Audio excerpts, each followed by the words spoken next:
नारायणसमारम्भां शङ्कराचार्यमध्यमाम् अस्मदाचार्यपर्यन्तां वन्दे गुरुपरम्पराम्। श्री गुरुचरणकमलेभ्यो नमः। सद्गुरुदेव भगवानलाई वन्दना गरेर प्रकरण प्राप्त आत्मबोधको प्रसङ्गलाई अगाडि बढाइरहेका छौँ र यहाँ ज्ञानी पुरुषहरूको दृष्टिको चर्चा भइरहेको छ। हिजोको श्लोक हामीले पढ्यौँ कि तत्त्वस्वरूपानुभवात् उत्पन्नं ज्ञानमञ्जसा अहं ममेति चाज्ञानं बाधते दिग्भ्रमादिवत्।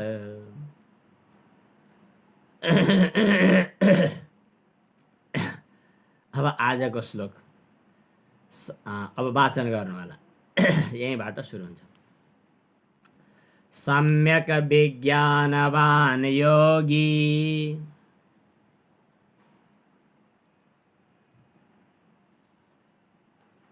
स्वात्मन्येवाखिलं स्थितम्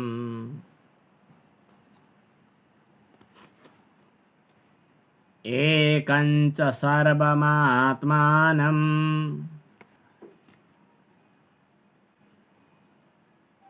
ईक्षते ज्ञानचक्षुषा।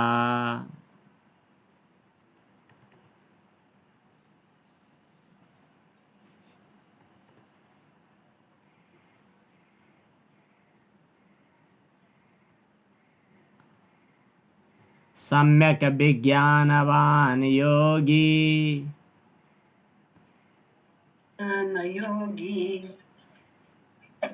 स्वात्मन्येवाखिलं जगत् अखिलं स्थितम्।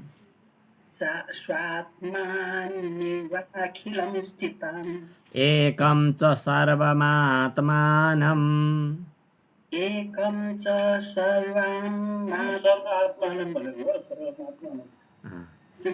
ईक्षते ज्ञानचक्षुषा।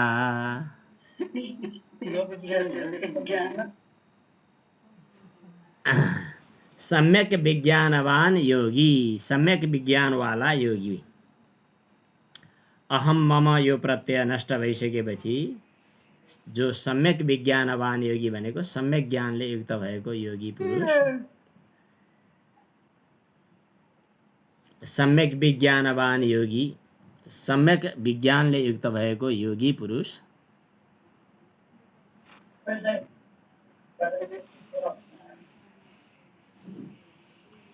ज्ञानचक्षुषा भनेको ज्ञान रूपी चक्षुद्वारा स्वात्मनि एव अखिलं स्थितम् अनि सर्वम आत्मानं एकम च इक्षते। ज्ञानचक्षुषा भनेको ज्ञान रूपी आँखाले, सम्यक विज्ञान भएको योगीले ज्ञान रूपी आँखाले अखिलम स्वात्मनि एव स्थितम पश्यति। यहाँ दुईटा वाक्य छन्। अखिलम भनेको सम्पूर्ण प्रपञ्चलाई, सम्पूर्ण जगतलाई, स्वात्मनि एव स्थितम भनेको आफैमा स्थित भएको र अनि त्यसपछि चाहिँ सर्वम आत्मानं च एकम इच्छति। यो सम्पूर्ण प्रपञ्चलाई र आत्मालाई पनि एकम इच्छति भनेको एउटै देख्दछ।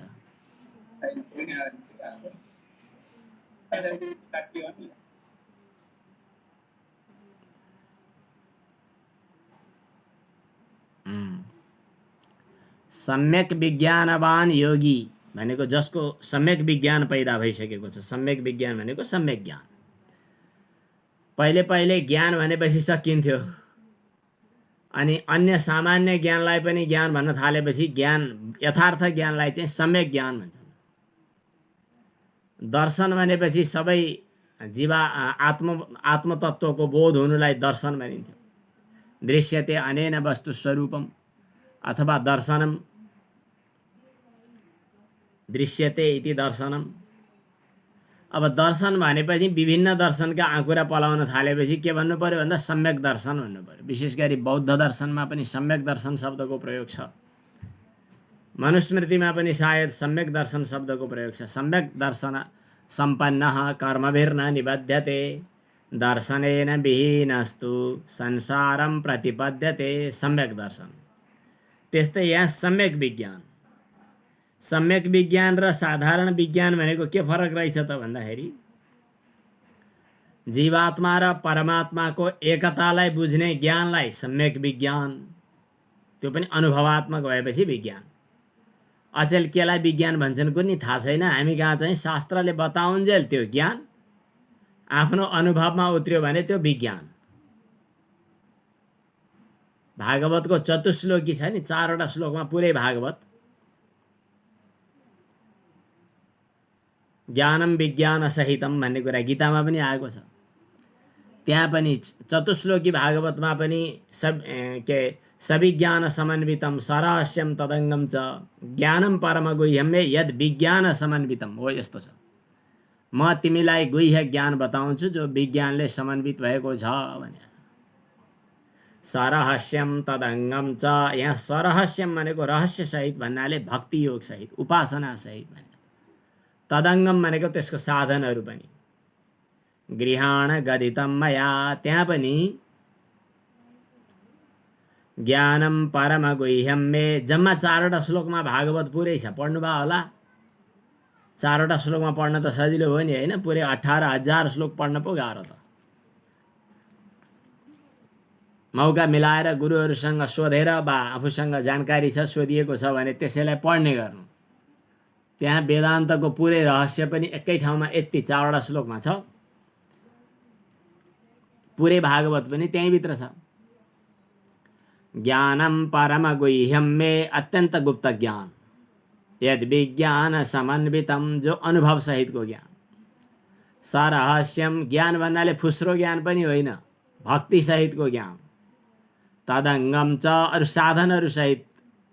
गृहाण गदितम मया, म बताउँछु सुन्नुहोस्। यावान अहम यथा भावो यद्रूप गुणकर्मकः इत्यादि चतुश्लोकी भागवतको प्रसङ्ग हो, त्यो छुट्टै छ। त्यो विज्ञान भनेको अनुभवात्मक ज्ञान, सम्यक विज्ञानवान। फेरि यो हाम्रो वेदान्त विद्या सम्बन्धी कुरा चाहिँ सिद्धान्त बताउँछु मात्रै भनेर हुँदैन पनि, खुस्किहाल्छ।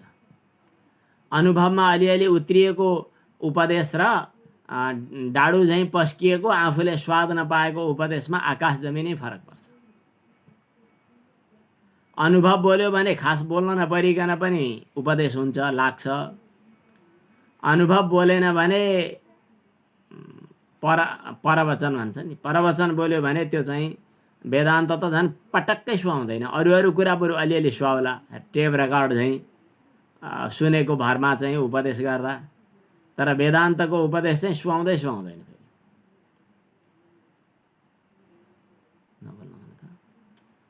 सम्यक विज्ञानवान योगी, सम्यक अनुभवात्मक ज्ञानले सहित भएको, जीवात्मा र परमात्माको एकताको अनुभवका साथमा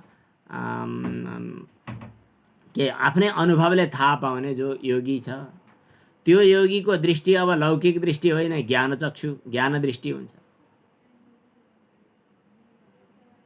सन्त महात्माहरूले 3 किसिमका चक्षु भनेर बताउँछन् नि। यहाँ ज्ञान चक्षुषा, तेस्रो आँखाको कुरा आयो। एउटा चर्म चक्षु रे, 3टा आँखा बताइदिउँ। हजुरका कतिवटा आँखा छन्? भगवान शिवजीका त 3टा आँखा छन्, गणेशका पनि 3टा हुँदा रहेछन्, अनि देवीका पनि 3टा हुन्छन्। भगवान शिवजीको ध्यान गर्दाखेरि पञ्चवक्त्रम त्रिनेत्रम ध्याये नित्यं महेशं रजतगिरिनिभं चारुचन्द्रावतंसं रत्नाकल्पोज्ज्वलाङ्गं परशुमृगवरा भीतिहस्तं प्रसन्नं पद्मासीनं समन्तातस्तुतममरगणैर्व्याघ्रकृत्तिं वसानं विश्वाद्यं विश्ववन्द्यं निखिलभयहरं पञ्चवक्त्रं त्रिनेत्रं। भगवान शिवजीलाई निखिल भयहरमदेखि लिएर त्यस्ता अलौकिक विशेषणहरू दिएर अन्तिममा चाहिँ पञ्चवक्त्रम 5वटा मुख भएका र त्रिनेत्रम 3टा आँखा भएका भनेर बताए। भगवान शिवजी त्रिनेत्र अनि देवी पनि त्रिनेत्र। सिंहस्था शशिशेखरा मरकत प्रख्यैश्चतुर्भिर्भुजैः शङ्खं चक्रधनुस्सरान् सददति नेत्रैस्त्रिभिः शोभिता। 3 नेत्रले सुशोभित भएको। अब गणेशजीको कुरा गर्नुहुन्छ भने पनि 3टा आँखा हुन्छन्। लम्बोदरं परमसुन्दरमेकदन्तं रक्ताम्बरं त्रिनयनं परमं पवित्रम्। बरु अरूका के हुन्छन् थाहा छैन, सायद अन्यत्र 3 आँखा भएका भन्ने देखिँदैन। भगवान शिवजीका 3 आँखाहरू हुन्छन्। हजुरका कतिवटा आँखा छन्? सामान्यतया 2टा आँखा भनिन्छ। 2टा आँखा के हुन्? हुन त त्यो एउटा नीतिशास्त्रको श्लोक छ। नीतिशास्त्रको श्लोकमा चाहिँ सत्सङ्गश्च विवेकश्च प्रसङ्गवशात् भनियो निर्मलं नयनद्वयम्। कतै लेख्ने पढ्ने मौका मिल्यो कि पढ्नु भएको छ भने ठिकै छ, नभए लेख्नुहोस्। यो लौकिक व्यवहारमा पनि साह्रै काम लाग्छ। हुन त मैले बताउन खोजेको 3 आँखा चाहिँ बाँकी नै छ, एकछिन पछाडि बताउँछु। प्रसङ्गवशात् यो श्लोक पनि पढिहालौँ। सत्सङ्गश्च विवेकश्च सत्सङ्गश्च विवेकश्च निर्मलं नयनद्वयम्।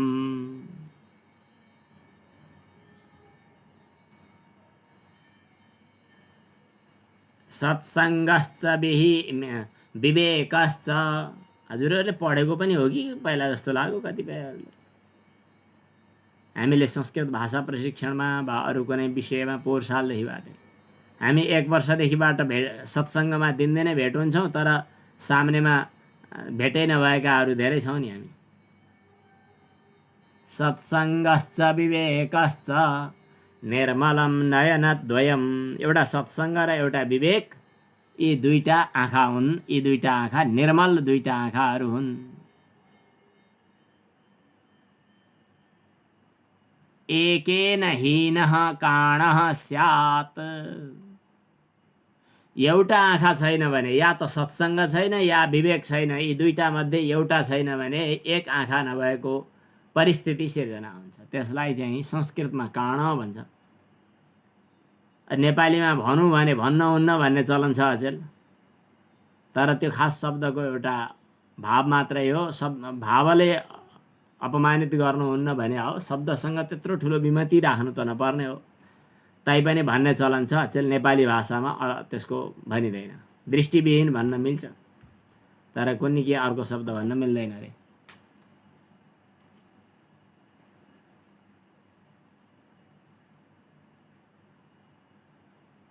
सत्सङ्गश्च विवेकश्च निर्मलं नयनद्वयम् एकेन हीनः काणः स्यात्। एउटा भएन भने त्यसलाई काण भन्छन्। सत्सङ्ग पनि छैन, विवेक पनि छैन। विवेक भनेको भित्रैबाट चेतना खोल्नु पर्यो। सत्सङ्ग भनेको गुरुहरूको सत्सङ्ग गर्ने, यस्तै सत्कथाहरू सुन्ने, प्रवचन सुन्ने, यसमा प्रयास गर्नु पर्यो। यी 2टा मध्ये एउटा छैन भने त्यसलाई एक आँखा नभएको भन्ने मान्नु पर्दछ। द्वाभ्याम यदि सत्सङ्ग पनि छैन, भित्र विवेक पनि छैन भने त्यसलाई त अन्धः प्रचक्षते, दृष्टिविहीन भनिदिनु। द्वाभ्याम अन्धः प्रचक्षते, यो पनि एउटा नीति छ। यो नीति श्लोक हो। तर यस प्रसङ्गमा अहिले हामी जुन कुरा गर्दैछौँ ज्ञानचक्षुषा, यहाँ चाहिँ हामीले 3टा आँखाको परिकल्पना गरौँ। एउटा आँखा चाहिँ चाहे तपाईँ 2टा भन्नुहोस्, ती 2टालाई एउटै क्याटेगोरीमा राखेर यी 2टै आँखालाई चर्मचक्षु भन्नुहोस्। चर्म भनेको छाला, यो छालाको गोलकभित्र देखा परेको आँखालाई चाहिँ चर्मचक्षु भनौँ। यो आँखालाई एउटा पहिलो नम्बरको चक्षु चर्मचक्षु। चर्मचक्षुले के गर्दछ त? बाह्य स्थूल पदार्थहरूलाई हेर्छ। यसको काम त्यही हो। आफू जड भएको हुनाले जड वस्तुलाई नै देख्छ। अब दोस्रो चाहिँ चर्मचक्षुभन्दा परको चाहिँ धर्मचक्षु भन्नुहोस्। धर्मचक्षुले के गर्दछ त भन्दाखेरि पूर्वजन्म, पुनर्जन्म, पाप पुण्य इत्यादि देख्छ। चर्मचक्षुले त्यो देख्दैन। पूजा गरे के हुन्छ, उपवास बसे के हुन्छ, अब पर्सि नयाँ जनै लगाउने अनि बिहान श्रावणी स्नान ऋषि तर्पणी गर्ने दिन हो, त्यो गरे के हुन्छ, नगरे के हुन्छ, चर्मचक्षुले बिचरा के देख्छ र? गरे पनि उस्तै, नगरे पनि उस्तै, उसलाई सम्मै छ, बराबर छ। त्यस कारणले चर्मचक्षुले स्थूल कुराहरू हेर्छ, त्यहाँभन्दा भित्रको कुरा देख्दैन। अब त्यसपछिको अर्को चाहिँ भित्रपट्टिको अर्को आँखा छ, जसलाई हामी धर्मचक्षु भनौँ। धर्माधर्मको भय, पूर्वजन्म पुनर्जन्मको भय जो देख्छ त्यसलाई धर्मचक्षु। कहिले कहिले प्रसङ्गवशात मैले भन्ने गर्दछु, मलाई आश्चर्य लागेको घटना थियो, त्यस कारणले दोहोऱ्याउने गर्दछु। माघ सङ्क्रान्तिको एका बिहानै 3 बजेदेखि रेडियोमा विज्ञापनहरू के भन्छ, प्रत्यक्ष प्रसारणहरू हुन थाल्छ देवघाटबाट। अनि त्यो माघको जाडोमा बुढापाकाहरू अनि साना उमेरकाहरू, कच्चा बच्चा, ठुला साना सब मान्छेहरूको गण्डकीको किनारमा स्नान गर्न धुइरो लाग्छ निकै धेरै। नुहाएर बाहिर आउँदै गरेका, कपडा फेर्दै गरेका मानिससँग एफएमका पत्रकारहरूले सोध्ने होडबाजी देखाउँछन्। यहाँ यात्रीहरूको ठुलो घुइँचो छ, यहाँ आइरहेको छ, यहाँ मान्छेहरू देश विदेशबाट आउनुभएको छ, आज अपार भेट के भन्छन् उनीहरू। म आज यहाँ आउने श्रद्धालु भक्तहरूसँग अन्तर्वार्ता लिइरहेको छु, मैले यहाँ भेट्न चाहिरहेको छु, हेलो हजुर कहाँबाट आउनुभएको, नाम के हो भनेर सोध्छन्। अनि के सोध्छन्, सोधिसकेपछि के भन्छन्, तपाईँलाई कस्तो लागिराखेको छ भनेर सोध्छन्। यो चलन छ पत्रकारहरूको भाषा। अनि ती सोध्ने मान्छेहरू सोधिसकेपछि त्यसको उत्तर दिने मान्छेहरूमध्ये लगभग 100 मानिसहरूले अन्तर्वार्ता बोल्छन् होला, तर कसैले पनि कस्तो लागिरहेको छ भन्दा जाडो लागिरहेको छ भन्दैनन्। वास्तवमा तिनीहरू लागेको त जाडो त हो नि, खुटुटुटुटुटु काँपिराख्या, बहुत आनन्द आइराखेको छ भन्छन् तिनीहरू। कसरी आयो त्यो आनन्द? घरमा सिरक ओढेर, तातोमा थपक्क सुत्न छोडेर, अनि बिहान अल्छी गरेर अबेला उठेर चिया खाएर बिस्तारामै, त्यो पो आनन्द आउँदो होला। त्यो चिसोमा गएर राति सुत्ने मौका मिलेन, पानीमा कटकटाउँदै गरेको जाडोमा गएर चोपलिएर बाहिर निस्किँदा आनन्द आयो भनिराखेको छ। अनि किन आउनुभएको हजुर देवघाट भनेर सोध्छन्। पितृहरूको उद्धार होस् भनेर, मरेपछि पुण्य होस् भनेर, स्वर्ग जान पाइएला भनेर इत्यादि, ग्रह दशा शान्ति होस् भनेर जे जति कुराहरू गरिन्छ ती कुराहरू एक किसिमले बाहिर चर्मचक्षुले नदेखिने कुराहरू गरिरहेको हुन्छ र मानिसले त्यसैमा विश्वास गरिरहेको हुन्छ। अब यसलाई के आँखा भन्ने त भन्दा चर्मचक्षु भन्दा एउटा छुट्टै भित्रको धर्मचक्षु भनौँ। स्थूल शरीरमा रहेको आँखालाई चर्मचक्षु, सूक्ष्म शरीरसँग सम्बन्ध राख्ने, वासनामय शरीरसँग सम्बन्ध राख्ने, पुण्य पाप धर्म अधर्मसँग सम्बन्ध राख्ने भएको हुनाले समष्टिमा त्यसलाई धर्मचक्षु भनेर भन्छ। एउटा चर्मचक्षु, एउटा धर्मचक्षु। चर्मचक्षुले मात्रै वस्तु हेरेर यथार्थ देखिँदैन। एक पटकको कुरा हो, एकजना साधु महात्मा लोकोपकार पनि गर्ने इच्छा भयो, वनको छेउमा एउटा कुटी बनाएर बस्नु भएको थियो। कुटीमा आफू बसेर तपस्या साधना गर्दै गर्दा गाउँलेहरूको पनि कल्याण होस् भनेर भगवानको पूजा गर्ने, कथा प्रवचनहरू सुनाउने अनि जीवन जगतका बारेमा उपदेश दिने साधुले गर्नुहुन्थ्यो। नजिकमा एउटा गाउँ थियो। गाउँमा केही नास्तिक मानिसहरू पनि थिए। म बाल्यकाल छँदा, मेरो व्यक्तिगत कुरा गर्दैछु, म बाल्यकालमा छँदाखेरि मैले नास्तिक मानिसहरू धेरै भेट्थेँ। अचेल कम भेट्न थालेको छु, यो के हो मलाई थाहा छैन। अचेल ईश्वर मान्नु पर्दैन, कहाँ छ ईश्वर भन्ने मान्छे कम सुनेको छु, कम देखेको छु। जहीँ जाँदा पनि, जोसुकैसँग जाँदा पनि हाम्रो धर्ममा आएका विकारहरू यस्तो उस्तो के भनेर चाहिँ अलिकति जान्ने भएर कुरा त गर्छन्, तर ईश्वर मान्नु जरुरी छैन। 21औं शताब्दीमा आइसकेपछि ईश्वर किन मान्नु परेको भनेर अचेल भन्दैनन्। म बाल्यकाल छँदा मैले धेरैजनासँग यसबारेमा बहस गरेको छु। ईश्वर छैन, ईश्वर मान्नु पर्दैन, ईश्वर अन्धविश्वास हो भन्ने मान्छे असाध्यै धेरै हुन्थे। यहाँहरूलाई अनुभव छ होला, मलाई त्यस्तो अनुभव छ। अचेल त्यस्ता मानिसहरू मैले कमै भेटेको छु, अथवा नका बराबर भेटिन्छन्। एक ठाउँमा त मैले प्रवचनमा जाँदै गर्दा म लगभग त्यतिखेर 13-14 वर्षको उमेरको थिएँ। मलाई लाग्छ त्यो चाहिँ 40 साल आसपासको थियो कि जस्तो लाग्छ। भैरवाको सेरोफेरोमा एक ठाउँमा प्रवचनका लागि बेलुकी समय मिल्यो। सानै उमेरमा भइकन पनि प्रवचन गुरुहरूको कृपा थियो, गुरुहरूको काखमा बस्न पाउँथेँ। त्यो एउटा अति सिद्ध, अति विशिष्ट सन्त महात्माहरू र गुरुहरूको कृपा र काख, उहाँहरूको एउटा अति वात्सल्यपूर्ण स्नेह प्राप्त गरेको हुनाले आफूलाई एउटा यो भौतिक दृष्टिले हेर्दा पनि आफ्नो जीवन चाहिँ धन्य भयो जस्तो मलाई लाग्छ। अहिले पनि त्यो सम्झिँदा गदगद हुन्छु म। प्रवचनको समय थियो बेलुकी। दिउँसो त ठुला सन्त महात्माहरूको, विद्वानहरूको प्रवचन थियो बेलुकी, तर भिडभाड चाहिँ बेलुकी धेरै नै हुन्थ्यो। प्रवचनको बिचमा आएको बेला अनि प्रश्नहरू सोध्थे। मैले ईश्वर, पूर्वजन्म, पुनर्जन्म के भने त्यतिखेर अलि तार्किक कुराहरू गर्थेँ। अलि बढी अन्धविश्वासीहरूलाई म चेतना फैलाउँछु भन्ने किसिमको अहङ्कार पनि थियो। प्रवचनका सिलसिलामा मैले के भने, मेरो 10-15 मिनट, आधा घन्टा के समय थियो, सकेपछि प्रश्नहरूको ओइरो आउन थाल्यो, चिटहरू आउन थाल्यो। अनि चिटमा एकजना महानुभावले लेखेछन् कि यो 21औं शताब्दीको मुखमा आएर पनि, 21औं शताब्दीको नजिकमा पुगेर पनि मानिसहरू चन्द्रमामा पुगिसके। जुन चन्द्रमामा तिमीहरू पूजा गरेर बसिरहेका छौ, त्यो चन्द्रमामा त मान्छेले गएर थुकिसके। अब त्यही ईश्वरको कुरा गर्ने?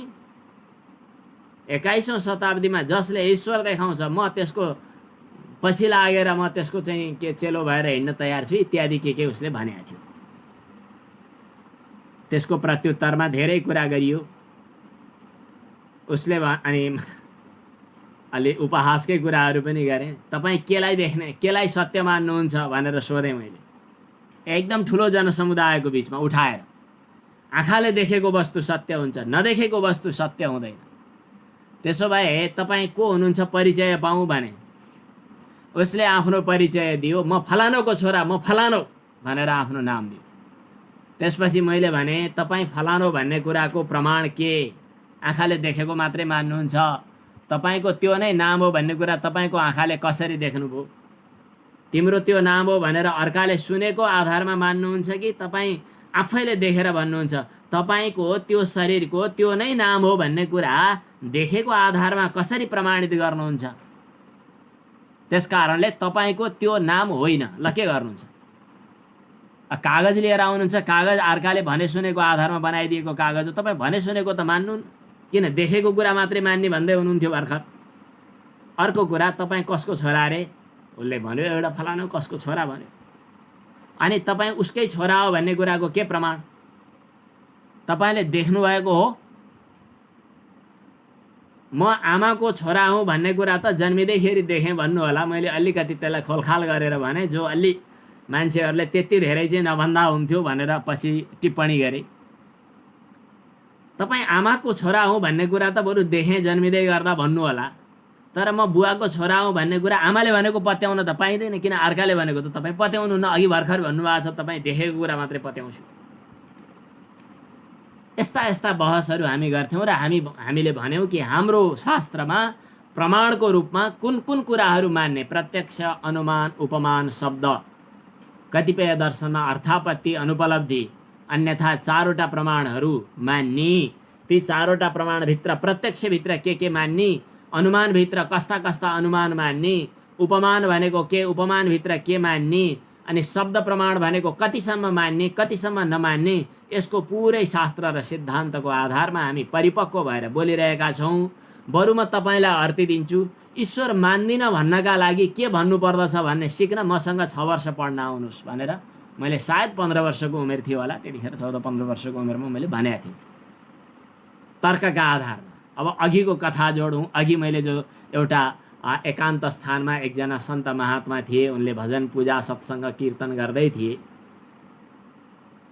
नजिकै नजिकै गाउँमा नास्तिक व्यक्तिहरू थिए जसले यस्ता कुराहरू मान्दैनथे। नास्तिकहरूको बोलबाला थियो त्यतिखेर। नास्तिकहरूको समूहबाट एकजना नेतृत्व गर्ने व्यक्ति त्यहाँ आइपुग्यो।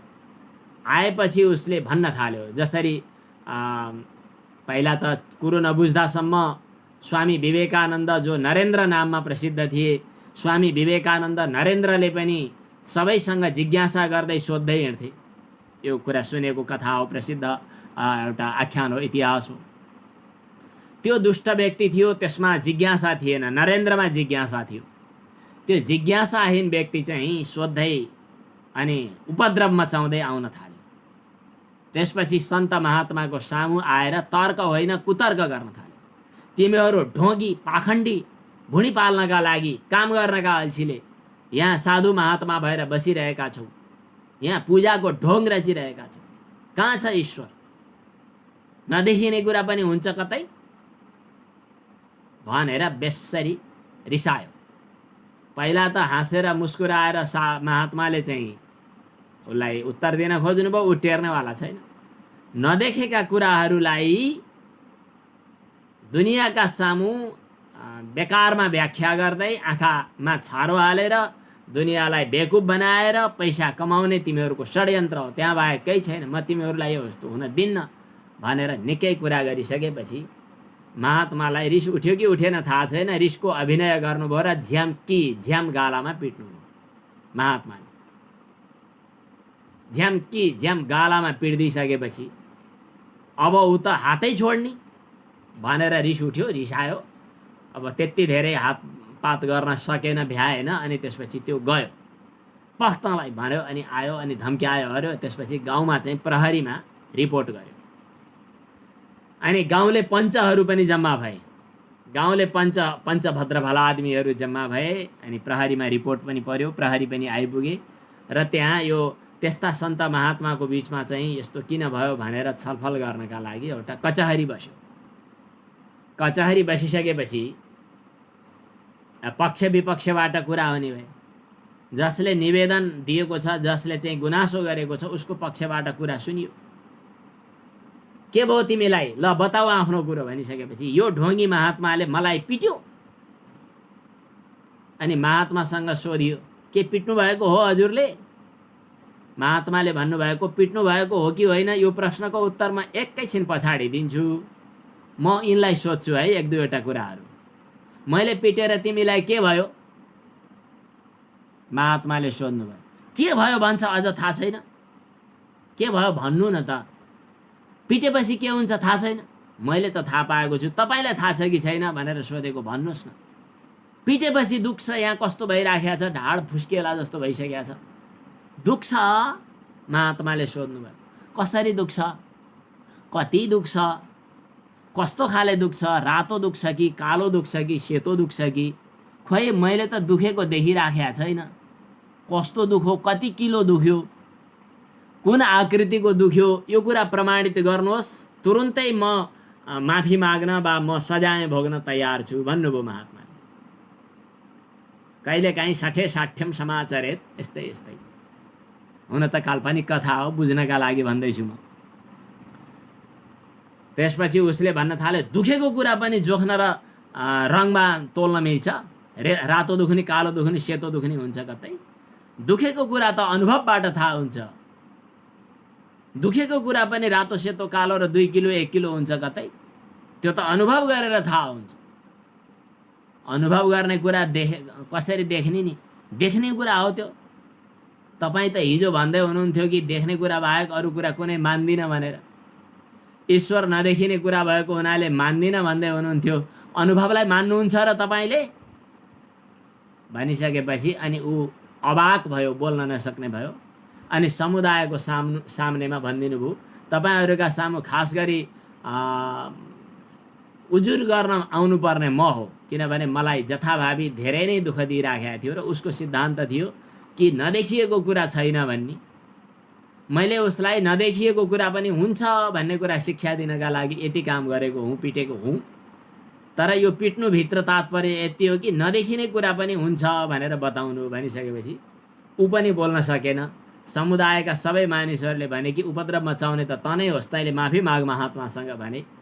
यो प्रसङ्ग छुट्टै कुरा हो। यो प्रसङ्गले के संकेत गर्दछ त भन्दा चर्मचक्षु र अनि विचार चक्षुको भेदलाई देखाउँछ। चर्मचक्षुले आँखाले देखेको कुरा मात्रै सत्य हो भन्छ, यहाँ नजिकमा पानी बगेको सत्य हो भन्छ, अनि पानीको नजिकमा ढुङ्गाहरू छन् भन्ने कुरा सत्य हो भन्छ। अनि धर्मचक्षुले चाहिँ पानी होइन त्यो गङ्गाजी बगेको भन्छ, यहाँ ढुङ्गा होइन सालग्राम बगिरहेको, सालग्राम रहिरहेको भन्छ। ढुङ्गामा सालग्रामको बुद्धि, पानीमा नदी अमृत जल गङ्गा बुद्धि, गण्डकी बुद्धि, देवी बुद्धि। पृथ्वीलाई माता भनेर सम्मान गरिन्छ। देउर्मे पिता माता मे पृथ्वी, पुत्रोहम पृथिव्या नमो मात्रे पृथिव्यै, वेदको मन्त्र। आकाशलाई पिता भनेर मानियो, पृथ्वीलाई माता भनेर मानियो। म पिता र माताको पुत्र हो भनेर आमालाई, पृथ्वीलाई आमाको रूपमा समुद्र वसने देवी पर्वतस्तनमण्डिते विष्णुपत्नी नमस्तुभ्यं पादस्पर्शम क्षमस्व मे भनेर आमालाई सम्मान गर्ने, पितामातालाई भगवान ठान्ने, मातृदेवो भव पितृदेवो भव आचार्य देवो भव भन्ने। अब यो दृष्टि जबसम्म हामी चर्मचक्षुको विश्वास गरेर बसिरहन्छौँ, चर्मचक्षुको भर परेर बसिरहन्छौँ, तबसम्म दोस्रो दृष्टिले खास काम गर्न सक्दैन। हामीले मान्नुपर्ने हुन्छ कि चर्मचक्षुको मात्रै भरोसा पर्दा हाम्रो काम चल्दैन, दोस्रो धर्मचक्षुको आवश्यकता पर्दछ। धर्मचक्षुले के गर्दछ त, मरेपछि हामीले यस जन्ममा जिउँदो छँदा गरेका पुण्य र पापहरू पछि जान्छन्। सँगै पुण्य गरे स्वर्ग गइन्छ अथवा सुखभोग गरिन्छ, पाप गरे नरक गइन्छ अथवा यहीँ पनि दुःख कष्ट भोग्नु पर्दछ। यो कुरा धर्मचक्षुले सिकाउँछ।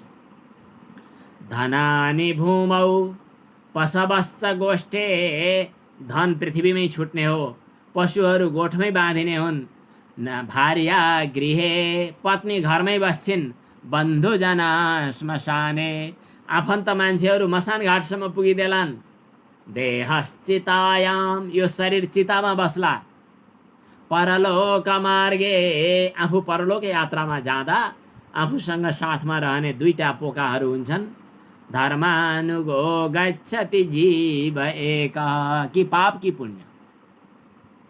मजा छ यो श्लोक, खोजी गर्नु होला। यति अग्रभाग टिपोट गरेर गुगल सर्च गरे भेटिहालिन्छ। धनानि भू, म पाठ गर्छु।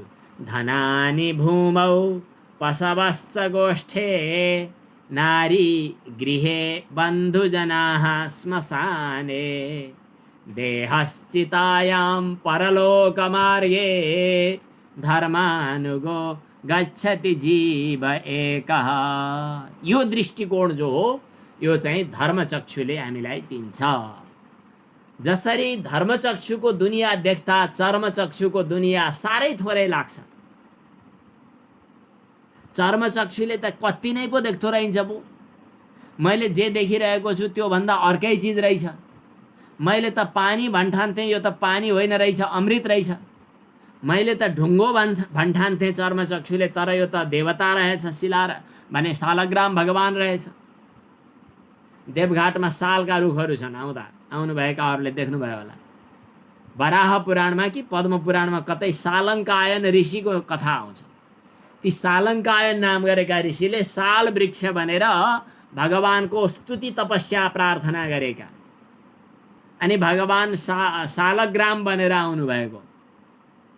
अनि यो सुनिसकेपछि मैले यी देवघाटका वृक्षहरू तपस्वी हुन् कि भन्छु।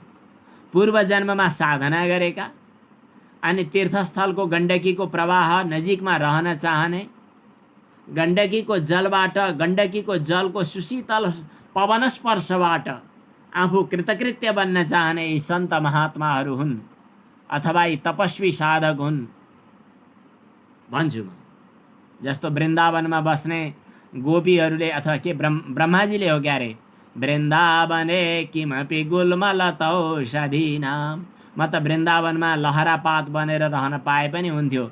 आसाम हो चरण रेणुजुसामहम श्याम, म त यी गोपीहरूको चरणको धुलो, गोपीहरूको चरणमा, गोपीहरूको पाउमा, गोपीहरूको पैतालामा रहेको चरणको धुलो आफ्नो शिरमा धारण गर्न सक्ने बन्न पाए हुन्थ्यो। त्यो सौभाग्य मलाई अन्यत्र कहाँ मिल्न सक्छ र बरु यतै झारपात भएर लहरापात भएर रहन पाए हुन्थ्यो भनेर प्रार्थना गरेको प्रसङ्ग आउँछ। आसाम हो चरण रेणुजुसामहम श्याम, वृन्दावने किमपि गुल्मलतौषधीनाम। यो हो धर्मचक्षु। धर्मचक्षुले मरेपछि स्वर्ग, पूर्वजन्म, पुनर्जन्म भन्छ।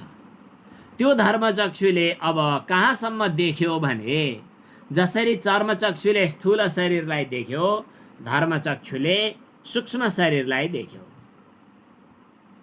सूक्ष्म शरीर भन्नाले वासनामय शरीर, सूक्ष्म शरीर भन्नाले सत्रकलायुक्त भएको शरीर। यो दुनियाँलाई देख्यो जो मरेपछि स्वर्ग नरक जान्छ, पुण्य फल पाप फल भोग्छ। तर यति दुईटा चक्षुहरूले संसारको कारोबार व्यवहार चल्छ। संसारको कारोबार चल्ने भएको हुनाले दुईटा चक्षु चाहिँ सामान्यतया हामीलाई प्राप्त छन्। पहिलो चक्षु एउटा सामान्यतया चर्मचक्षु मात्रै प्रयोग गर्ने हो भने त्यसले के गर्दछ त भन्दा पशुवत व्यवहार गर्दछ, पशुभन्दा पनि तुच्छ व्यवहार गर्दछ। चर्मचक्षु भन्दा अलि अगाडि बढेर धर्माधर्मको पनि विवेक गर्न सक्ने चक्षु जब पैदा हुन्छ तब ऊ मानव बन्दछ, सामान्य मनुष्य बन्दछ। मत्वा कर्माणि सिद्ध्यन्ते इति मनुष्याः, मननपूर्वक कर्म गर्न प्रयास गर्ने, के गर्न हुन्छ के गर्न हुन्न भनेर विचार गरेर कर्म गर्ने। मत्वा कर्माणि सिद्ध्यन्ते इति मनुष्याः, मननपूर्वक कर्म गर्ने हुन्छ। त्यो मननपूर्वक विचारपूर्वक कर्म गरेर शुभ कर्ममा प्रवृत्त हुने, अशुभ कर्मबाट निवृत्त हुने, तत्तत् कर्मानुसारको फल भोग्ने। कर्मानुगो गच्छति जीव एक, कर्मानुसार फलभोग गर्न जाने आउने गर्दछ। त्यो धर्मचक्षुको काम। धर्मसँग डराउनु पर्यो, धर्म देख्नु पर्यो।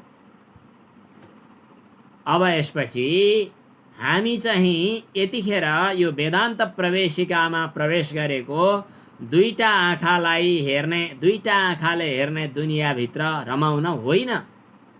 अब हामी चाहिँ यहाँनेरि आएर तेस्रो आँखा खोल्ने कुरा गर्दैछौँ, जुन तेस्रो आँखा अन्यत्र अरू कुनै दर्शनले, अरू कुनै शास्त्रले खोल्न सक्दैन। यो तेस्रो आँखा खोल्नका लागि सामान्य हिम्मतले हुँदैन, सामान्य साहसले हुँदैन। आज यस्तो घटना घट्दैछ जो सृष्टि भएको करोडौँ होइन अरबौँ वर्ष पछाडि पहिलो पटक आज घटना घट्दैछ। करोडौँ वर्ष पछाडि आज पहिलो पटक। किनभने आजसम्म त त्यस्तो घटना घटेन जो कि दुईटा आँखालाई त्यागेर तेस्रो आँखा खोल्ने कुरा गरिएको होस्। यदि पहिल्यै तेस्रो आँखा खुलेको भए, यदि पहिल्यै हामी ज्ञान दृष्टि हामीले प्राप्त गरिसकेको भए आज यो सुअवसर प्राप्त गर्ने थिएन। आजसम्म हाम्रो तेस्रो आँखा खुलेको छैन। जब एकपटक ज्ञान चक्षु खुल्छ, एकपटक ज्ञान रूपी अग्नि प्रज्वलित हुन्छ, एकपटक ज्ञान रूपी दीप प्रज्वलित हुन्छ, त्यसले अज्ञान रूपी सम्पूर्ण अन्धकारलाई जब विनाश गरिदिन्छ, सर्वज्ञानेन्धनम दहेत, सम्पूर्ण अज्ञान रूपी इन्धनहरू जब डढेर खरानी हुन्छन्, त्यसपछि फेरि जन्म लिनुपर्ने, फेरि संसारमा आउनुपर्ने, फेरि चर्मचक्षु र धर्मचक्षुको यी दुईटै आँखाको झन्झटमा झमेलामा फस्नुपर्ने परिस्थिति आउँदैन। अब आज पहिलोचोटि सृष्टिको सृष्टिको के र आजसम्मको इतिहासमा पहिलोचोटि ज्ञानचक्षु खोल्ने कुरा गर्दैछौँ। ज्ञानचक्षु अथवा तेस्रो आँखा कसको खुल्छ? अरू कसैको खुल्दैन, मात्र भगवान शिवको खुल्छ। तेस्रो आँखा खोल्नका लागि के हुनु पर्यो? शिव भाव प्राप्त हुनु पर्यो। या त तेस्रो आँखा खोल्नका लागि आदिशक्ति भगवती ब्रह्मविद्या, आदिशक्ति भगवती महामाया श्री विद्याको शरणमा जानु पर्यो। श्री विद्याको उपासना गर्नु पर्यो। भगवती जगतजननीको उपासना गर्नु पर्यो। जगतजननीको कृपा कटाक्षपात हुनु पर्यो। अनि जगदम्बा भगवती आमाले हामीलाई स्वीकार गर्नु पर्यो र आफू समान बनाउनु पर्यो। अथवा पिता माताको पुत्र भावमा गणेशको रूपमा हामी प्राप्त हुनु पर्यो तेस्रो आँखा खोल्नका लागि। चाहे त्यो भगवान शिवको तेस्रो आँखा भन्नुहोस्, चाहे त्यो गणेशको तेस्रो आँखा भन्नुहोस्, चाहे त्यो चाहिँ देवीको आँखा भन्नुहोस्। भौतिक दृष्टिले त सोम सूर्य अग्नि लोचनम, सूर्य चन्द्रमा र अग्निरूप तीन आँखाहरू भनेर भन्छौँ, तर वास्तविक दृष्टिले त्यो तेस्रो आँखा भनेको ज्ञानचक्षु हो। त्यो ज्ञानचक्षुले हेर्ने कुरा हामी गर्दैछौँ, कुरा गर्छौँ ज्ञानचक्षुले हेर्ने, तर हेर्दैछौँ यदि हामी धर्मचक्षुले भने अनि अलमल पर्छ। हामी धेरै जसो अलमलमा अलमलिरहेका छौँ, किनभने कुरा सुन्ने ज्ञानचक्षुको अनि खोल्ने चाहिँ धर्मचक्षु अथवा चर्मचक्षु। ज्ञानचक्षुको कुरा गरेपछि ज्ञानचक्षु नखुल्दासम्म, ज्ञानचक्षु खुलेपछि देखिने दुनियाँ देखिँदैन। सन्दुक रुइतले धेरैजना दृष्टिविहीनलाई दृष्टि दिए। जिन्दगीभरि दृष्टि नपाएका मानिसहरूले पहिलो पटक दृष्टि पाएपछि यो दुनियाँलाई के सोचे होलान्, कस्तो ठाने होलान्, कति आश्चर्यचकित भयो होलान्। उनीहरूले मैले सोचेको त अर्कै थियो, आम्मामामामा यो दुनियाँ यस्तो पो रहेछ, राम्रो भनेको यस्तो हुँदो रहेछ, नराम्रो भनेको यस्तो हुँदो रहेछ, यो सेतो भनेको यस्तो, रातो भनेको यस्तो। हामी बचपनदेखिबाट सिक्दै आयौँ र हामीलाई आश्चर्य लागेन। तर जसले सानैमा दृष्टि गुमाए, यो अनुभवै गर्न पाएनन् कि कुन वस्तु कस्तो हुन्छ, एक्कासी ठुलो भएर दिमाग परिपक्व भइसकेपछि दृष्टि प्राप्त गर्दा कति आश्चर्यचकित भयो होलान्। जसरी अब हामी आजसम्म नखुलेको सन्दुक रुइत गुरुजीको कृपाबाट विशेष किसिमको दृष्टि खोल्दैछौँ, जुन दृष्टिमा हामी यो दुनियाँभन्दा 2 कदम माथि जाँदैछौँ। यो दुनियाँको पहिलो कदम भनेको भौतिक पदार्थ, दोस्रो कदम भनेको मनोराज्य। भौतिक पदार्थ, भौतिक दुनियाँ र त्यहाँभन्दा मास्तिरको मनोराज्य भन्दा पनि हामी अझै गहिराइमा, अझै गहिराई भन्न पनि सकिन्छ, उचाइ भन्न पनि सकिन्छ, भाषा फरक हो। हामी त्यहाँ पुगेर अनि ज्ञानचक्षु खोलेर हेर्ने कुरा गरिरहेका छौँ। यो सङ्केत यहाँ ज्ञानचक्षुषा यो श्लोकले गरिरहेको छ। सम्यक विज्ञान वाचन गरौँ है। हजुरहरूले वाचन गर्ने अधिकार प्राप्त छ कि छैन मलाई थाहा भएन, अनम्युट गर्न मिल्ने स्थिति होला कि। सम्यक विज्ञानवान योगी,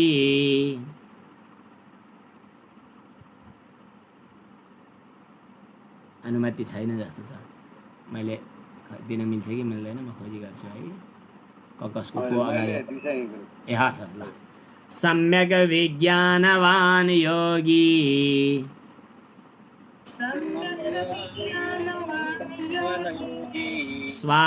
स्वात्मन्येवाखिलं स्थितम्,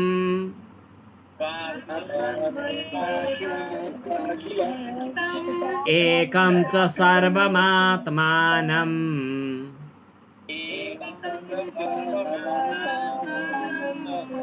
ईक्षते ज्ञानचक्षुषा।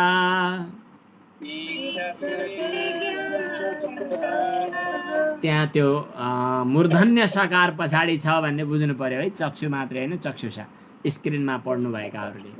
सम्यक विज्ञानवान योगी,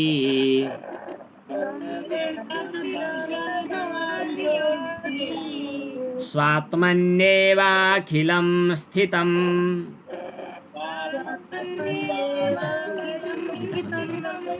एकं च सर्वमात्मानं,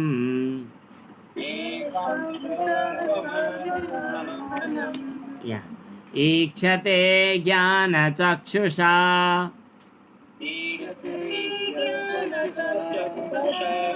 सम्यक विज्ञानले युक्त भएको योगीले, सम्यक विज्ञानवान योगी भनेको सम्यक विज्ञान, सम्यक ज्ञान पनि अनुभवात्मक भइसकेपछि सम्यक विज्ञान भयो। सम्यक विज्ञानले युक्त भएको योगीले ज्ञानचक्षुषा अन्तिममा भएको पदलाई अगाडि तान्ने। ज्ञानचक्षुषा भनेको ज्ञान दृष्टिद्वारा, त्यो सम्यक विज्ञानले युक्त भएको योगीले ज्ञान दृष्टिद्वारा अखिलम स्वात्मनि एव स्थितम पश्यति, सम्पूर्ण जगतलाई आफैमा रहेको देख्छ रे। सम्पूर्ण जगतलाई, अखिलम भनेको सम्पूर्ण प्रपञ्चलाई, सम्पूर्ण ब्रह्माण्डलाई, सम्पूर्ण सृष्टिलाई आत्मनि एव स्थितम पश्यति भनेको आफैमा रहेको देख्छ।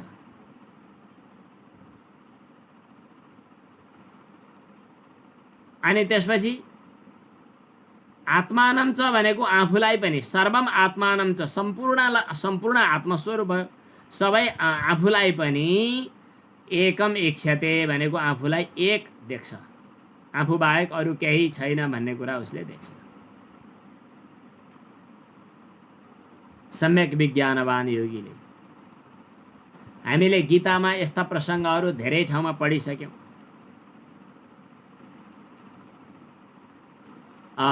13औं अध्यायमा क्षेत्र क्षेत्रज्ञ विभाग योगको कुरा आयो, ज्ञान अनि ज्ञेयका कुराहरू आए।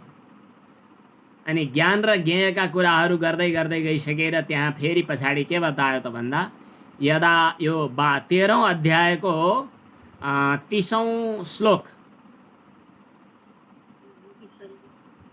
13औं अध्यायको 30औं श्लोक अथवा 28औं श्लोक पनि छ। 13औं अध्यायमा अन्यत्र पनि धेरै ठाउँमा आएको छ। अनि 32औं श्लोक, 13औं अध्यायको क्षेत्र क्षेत्रज्ञ विभाग योगमा यस्ता कुराहरू धेरै आएका छन्। र त्यहाँ के बताइएको छ भने, यदा 30औं श्लोकको कुरा गर्छु म, यदा भूत पृथक भावम एकस्थम अनुपश्यति, सम्पूर्ण प्राणीहरू छुट्टा छुट्टै जे छन् तिनीहरू एकै हुन्, एकस्थम अनुपश्यति। प्राणीहरूको पृथक पृथक सत्ता जो हो त्यो एउटै तत्त्वमा टिकेको छ। उपनिषदमा एउटा यस्तो विचित्रको कुरा आउँछ, जो एकात्म भाव प्राप्त गरिसकेको छ, त्यो एकात्म भाव प्राप्त गरिसकेको व्यक्तिले अब कुकुर सुँगुर जस्ता प्राणीहरू अनि हात्ती घोडा देवताहरू इन्द्रादिहरू ब्रह्माजीहरू यिनीहरूसँग पनि आत्मभावले आफैको रूपमा अनुभव गर्दछ। संसारका जोसुकै प्राणीले जेसुकै पुण्य कर्म गरे पनि त्यो पुण्य कर्मको स्वामी त्यो आफू ज्ञानी हुन्छ, ज्ञानी व्यक्ति हुन्छ। किनभने त्यो व्यक्ति, ज्ञानी व्यक्तिले, ज्ञानचक्षुले युक्त भएको व्यक्तिले आफूलाई यो सानो पोकोभित्र मात्र, यो सानो पुञ्जभित्र मात्र सीमित रहेको भावनाबाट मुक्त भएर त्यहाँबाट मुक्त भएर उसले के गर्यो त भन्दा सर्वात्म भाव प्राप्त गर्यो। सर्वात्म भाव प्राप्त गर्नु भनेको त धेरै महान कुरा हो। हामीले उपनिषदमा ईशावास्य उपनिषदकै कुरा गरौँ, हजुरहरूले कण्ठ गरिसकेको।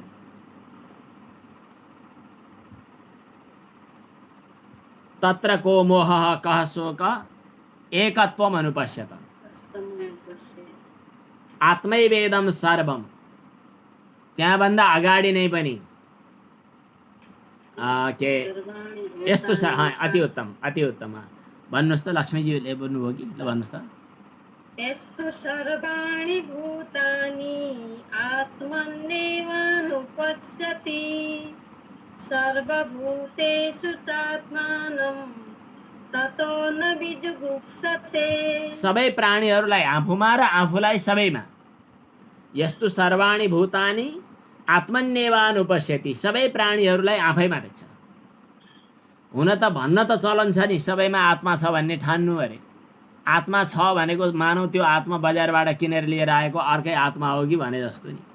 आत्मा भनेको त धेरैवटा हुन्छन्, टुक्रा टुक्रा पारेर बाँडेर लिएर हिँडेका हुन्छन् भन्ने कुरा त व्यावहारिक कालमा बताइने चिज हो। पारमार्थिक दृष्टिले, वास्तविक दृष्टिले हेर्दा आत्मा धेरैवटा हुन्छन् भन्ने कुरा हुँदैन। मैले सङ्केतको रूपमा भन्छु, यसलाई अन्यथा नठान्नु होला। कतिपय हजुरहरूले दिव्य आत्माहरूलाई नमन भन्नुहुन्छ। आत्माहरूलाई नमन भन्ने कुरा योग दर्शनमा मिल्छ। हाम्रो पनि व्यावहारिक जीवनमा मिल्छ। तर हामी चाहिँ आत्माहरूलाई नमन भन्दैनौँ, हामी त सबैको अन्तर्यामीको रूपमा रहनुभएको परम आत्मतत्त्वलाई नमन भन्छौँ। हजुरहरू हामीहरू सबै घट घटभित्र रहने सर्वान्तर्यामी पूर्ण चैतन्यलाई नमन भन्छौँ। अब यो भाषाको सानो प्रयोगदेखिबाट हाम्रो यात्रा र गन्तव्य सुरु हुन्छ। एउटा सानो लिक, रेलको यात्रा हुन्छ नि, रेलको यात्रा गर्दा यत्रो लिकबाट रेलको चक्का चाहिँ यता सड्काइदियो भने रेल कलकत्ता जान्छ, यता सड्काइदियो भने अहमदाबाद जान्छ। यहीँबाट सुरु हुन्छ यात्रा। हामी जब वेदान्तको दृष्टिबाट विचार गर्दैछौँ, हाम्रो हुन त वेदान्तमा हामी जाने कि योग दर्शनको प्रक्रियामा अवलम्बन गर्ने भन्नुहुन्छ भने त्यसको उत्तर चाहिँ व्यक्तिको अधिकार र व्यक्तिको क्षमता, व्यक्तिको दिमागले कुन चाहिँ विषयलाई क्याप्चर गर्न सक्छ, ग्रहण गर्न सक्छ, उसले कति डोजको औषधि पचाउन सक्छ भन्ने कुरा उसको क्षमताको आधारमा विभाजन गर्नुपर्ने हुन्छ। सबै डोज, सबै एन्टिबायोटिक सबैका लागि हुँदैनन्।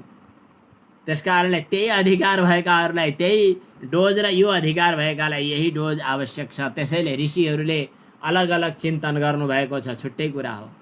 हामी जब यो वेदान्तको डोजका लागि तयार भयौँ भनेर कटिबद्ध भएर यतिका महिनादेखि पलेटी कसेर बसिसक्यौँ भनिसकेपछि यदि हाम्रो दिमागमा यो कुरा छिर्दैछ भने अब हामी सर्वात्म भावको अनुभवमा स्थिर हुने प्रयास गर्नु छ। सर्वात्म भावको अनुभवमा स्थिर हुनका लागि पहिलो शर्त छ हामी मनको राज्यभन्दा धेरै माथि उड्नु छ। मनको गति जहाँसम्म छ त्यहाँभन्दा हामी धेरै माथि जानु छ।